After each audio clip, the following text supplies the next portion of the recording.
The race is on. Treasurer Dominic Perrottet tipped to be our next Premier. His nearest rival hobbles to the vote. A former PM makes his pick.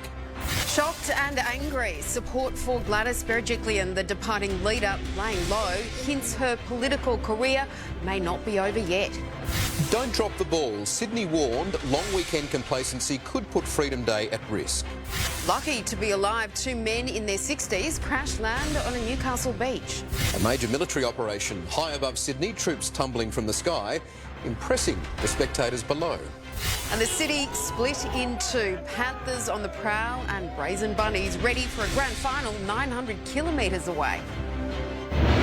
Live from Sydney, 7 News with Michael Usher and Angela Cox. Good evening. The leadership race to succeed Gladys Berejiklian is heating up, with as many as 5 candidates potentially in the running to become Premier. The Treasurer, Dominic Perrottet, has emerged as the clear front-runner, but as yet, only one minister, Rob Stokes, has officially thrown his hat in the ring. After an early morning jog, the front-runner emerges. Morning, Mr Perrottet. Hi. The leadership not delivered yet. Got any comments after yesterday? No, all good. Thanks, mate. But Dominic Perrottet is firming to become the next Premier after Gladys Berejiklian's shock resignation yesterday. First, he has to declare himself a candidate. I don't want to discuss hypotheticals. If I reach the decision that I'll put my hand up, then I'll have something further to say about that. That's expected tomorrow, and although Rob Stokes didn't look like it today, went for a run and took a tumble. He says he is running for the top job. I'm really keen to put my hat in the ring and see how we go. The planning minister pitching himself as the moderate factions man, the Liberals' left-wing option versus the Conservative. I'm keen to put myself forward as a credible alternative in terms of someone who can lead the state successfully and bring people together. Trouble is, his faction is not united. Moderate leader Matt Keane has thrown his support behind Mr Perrottet. I'm canvassing support from my colleagues, as you'd expect me to, and I've certainly been encouraged by the support I've received.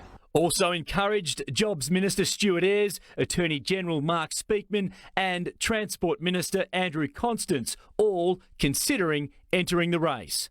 We are all in the hands of the Liberal Party room. 47 MPs are expected to vote in the ballot, 24 the magic number to win. The right faction believes it can deliver at least 12 votes to the Treasurer. 7 News understands at least 12 moderates have committed to backing him too, enough to be crowned leader.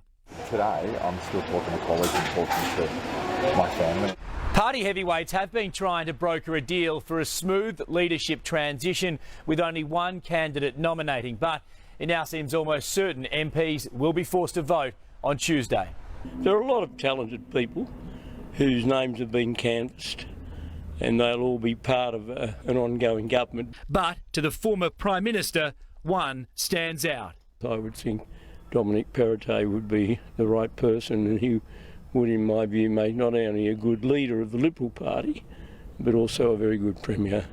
The intervention of John Howard putting pressure on the party's centre-right faction, led by Police Minister David Elliott, to also back Mr Perrottet. This is a very difficult circumstance that occurred at a very difficult time for our state, but the people of New South Wales need to know that we are completely focused on them. The 39-year-old father of 6 received another endorsement at his local cafe. We need someone that give you the knowledge. You've always been with us. The government's money man expected to keep the economy as his top priority if he becomes our 46th Premier. It's a long way to go with this pandemic, and we've really got to focus on getting businesses open and getting people back in work. That's my focus. It'll be a huge ask for the New South Wales Labor Party, regardless of who the Liberal Premier is.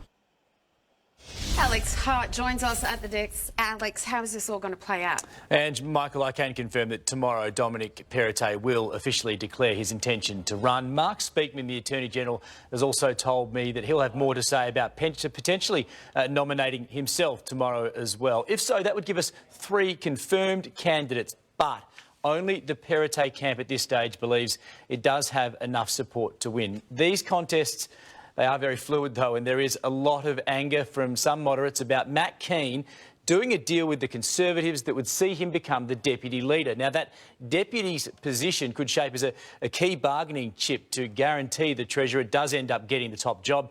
Our new Premier to be confirmed next Tuesday, October 5, a day that could very well be the day we hit that 70% double dose vaccination target to start coming out of lockdown. For all of our sakes, the government has just got to sort this out quickly and get on with the job it was elected to do. Yeah. This is high stakes. OK, thanks, Alex. Well, 24 hours on from her spectacular resignation, Gladys Berejiklian has not been seen in public. While tributes flowed in her electorate today, her decision to stand down has voters and insiders questioning what's next for a departing Premier under an ICAC cloud. The shrines to a political death outside Gladys Berejiklian's home. Mourners mark the passing of her premiership. I feel like a ship at sea that's lost my captain. She's my hero. She will always be my hero. At her electorate office, more flowers, cards, tributes. All day they came, paying their respects. We're all devastated. We're devastated for Gladys.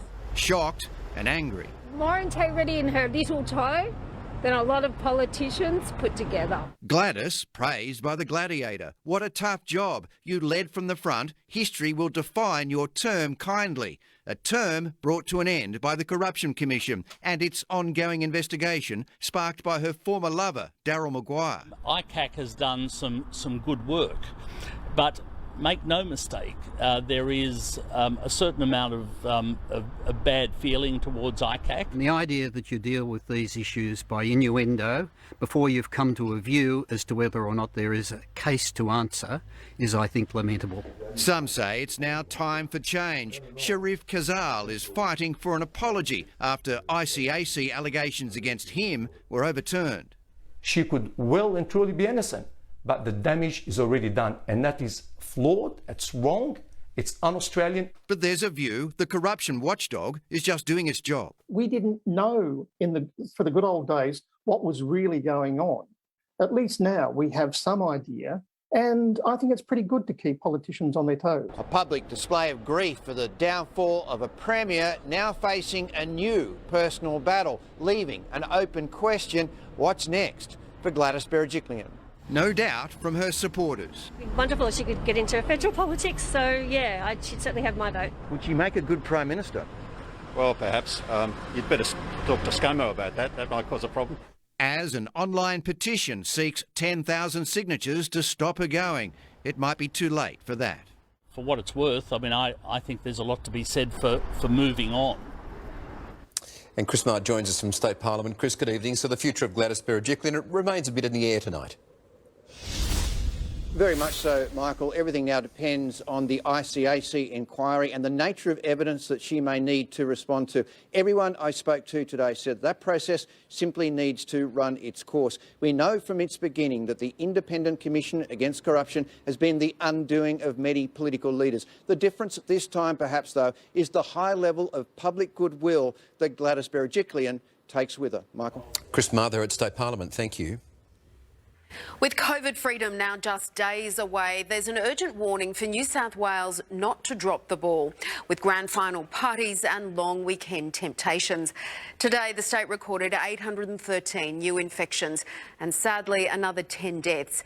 66.5% of us are now fully vaccinated, still just shy of that magic number.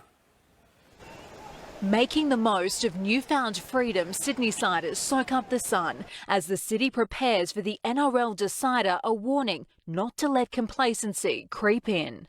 There are still high levels of COVID in the community and we need to remain vigilant, even in the face of such an important event for so many people. 813 cases today from almost 100,000 tests. More than 1,000 are in hospital, 202 in ICU. Sadly, we're reporting 10 deaths of people who have been diagnosed with COVID. One, a man in his 60s who was double vaccinated and became infected at Mount Druitt Hospital. One of 4 in the dialysis unit to test positive. He had underlying health conditions. Numbers here seemingly stabilising. Further south, they're soaring. Another record day in Victoria, 1,488 cases and 2 deaths. The state forced to trial relaxed isolation rules after infections ravaged supermarkets, closing stores as staff quarantined, sparking fears of a food shortage, as the Treasurer accuses Canberra of favouritism. Every step of the way throughout this pandemic,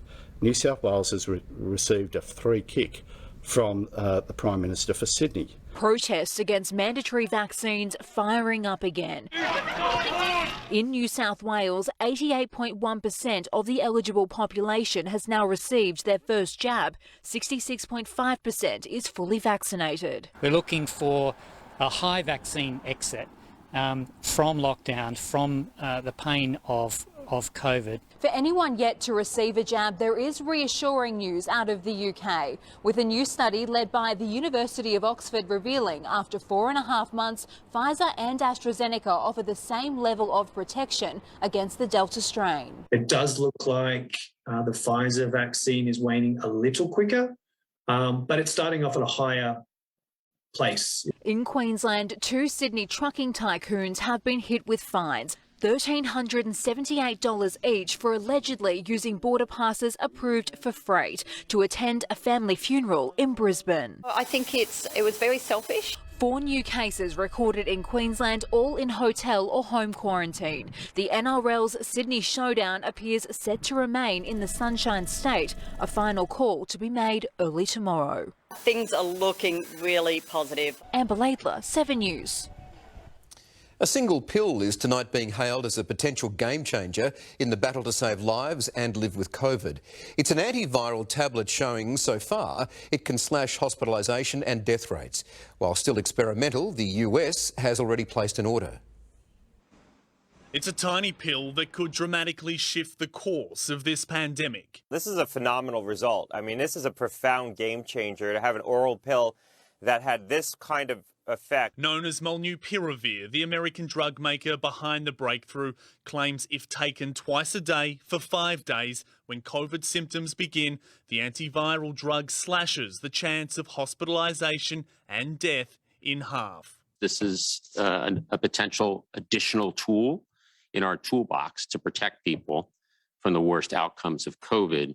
The experimental pill has been compared to Tamiflu, a drug taken within days of flu symptoms. But at this stage, Merck's offering has only been tested on unvaccinated people. Still, it has early backing from the US government. It's ordered 1.7 million doses as it awaits emergency use authorization. The company, when they briefed us last night, had mentioned that they will be submitting their data to the FDA imminently. The potential breakthrough as the country's capital keeps count of a mounting death toll. Here, each white flag an American life. 700,000 now dead, the US tracking at just under 2,000 lives lost a day, with just 56% of Americans fully immunised. A number experts say urgently needs to rise, even with a potential wonder drug on the horizon. In the United States, David Woywood, 7 News. Barring a serious COVID outbreak overnight, all systems are go for the All-Sydney NRL Grand Final between the Panthers and the Rabbitohs in Brisbane tomorrow night. Chief League reporter Michelle Bishop is at Suncorp Stadium. Michelle, there's just one more hurdle to clear before kick-off. Good evening, and we are almost there. If we get the COVID clear tomorrow morning from Queensland Health, as you say, we are good to go. Now, there is a capped crowd, as we know, of 39,000, and unfortunately there won't be any Sydney-siders among them. But us here in Brisbane, well, we're expecting to hear every Panther and South Sydney supporter way back there, over 900 kilometres away in lockdown, cheering their teams home. Their team is unreachable, a world away. But Panthers fans are making sure their heroes can hear them. We're coming to get yous, and yous are going down. Company! Cars were polished, flags flying, horns blaring and engines revving. They can't march, but they can drive. Police leading a COVID-safe convoy from Jamison Park through the streets of Penrith. This is absolutely Penrith at its best. We're loud and we're proud, and we back Panthers all the way. This year we've been at home for 4 months. Like, this is my first time out of the house in like 15 weeks. Words don't matter. It's a win they need. Means everything to this town, and that's why all of this is happening right now. Just a year after a devastating grand final loss and another season of not being able to watch their team play, you could be forgiven for thinking that Panthers fans' support had faded. Think again. In South Sydney, there's confidence too. At Bix Cafe, red and green is what they eat and drink. They're making us to forget all the the struggle we've been going through. Die-hard fan Bill Russell is leaving a spot on his neck for a bunny tattoo come Sunday. I predicted this last March. Yeah. That they'll win the grand final and the win. South's Tragics, Kate and Richard Cass, make bunnies from scratch. This is the route they walked yesterday, a 6.5-hour, 30-kilometre trek through South Sydney. I thought we'd have a bit of a Forrest Gump crowd behind us at some points, but it was pretty good. It was fun. Sydney split in passionate battle, with bets rolling in even if neither is your side. I think South Sydney will win. Yeah. I don't have a dog in the fight. My team didn't make it. Tom Saker, 7 News. Well, Defence Force paratroopers have dropped into the ocean off Sydney Heads, part of a training exercise to prepare for combat. The troops faced some surprise obstacles when they landed, a mother whale and her calf splashing their way into the war games. Off Sydney Heads, a show of military might. The Australian Defence Force training hard at work on a lazy Saturday afternoon. Most Sydney-siders stuck in lockdown. Parachutes carrying large bags of material dropped into the ocean. Their contents a secret. People parachuting too. The training and its objective not disclosed by the Defence Force. A spokesperson stressing the public should not be alarmed if they see aircraft, watercraft, vehicles or military personnel carrying weapons. No ammunition is being used. Conducted during the day and night, not part of the country's pandemic response, but carried out in COVID-safe conditions. The training is not just in the harbour, but its waterways, a spectacle above our beaches, earning a wave from whales swimming nearby, putting on a show of their own. Isabel Mullen, 7 News. And what a show now. Sally Barry joins us now with the weather. Sal, it was a sunny start to the day, but it didn't end up that way. No, those showers rolled in from our west this afternoon. A few were hugging the coast this evening. The day certainly started off promising with tops of 24 at Blacktown today before those grey clouds started to brew, and then a rainbow just to brighten it up. A few bands of showers also ripped through Penrith. Badgerys Creek saw the heaviest wet weather, 12 millimetres there. Only a few drops fell across the city today. Some gloomy skies though. It reached 25 degrees, so warmer than our west in the city today. That trough that has triggered all the volatile weather is just losing interest in us tonight. It'll continue just to move away. Westerly winds will swing in its place. That's going to have a big impact on our temperatures. Tomorrow, highs of 27 degrees for some suburbs across Sydney. A little bit cooler along the coast at Manly and Bondi, and that's thanks to the sea breeze. It is currently 16 degrees there at Bondi and Cronulla. I'll tell you how long this heat will linger with Sydney's 7-day forecast a little later. OK, thanks, Sal. A crash landing on a beach near Newcastle after the break. 2 men in their 60s described as extremely lucky. What went wrong? Overseas travel is back, flights, deals, but warnings about where you visit. Crashing down a building disappears victim of a monsoon landslide. Turning your hidden skills into tens of thousands of dollars. How to unlock some pandemic pocket money, that's later. And why this photo of Mick Jagger sent the internet into a spin. Good evening. It has been a truly momentous day in the history of our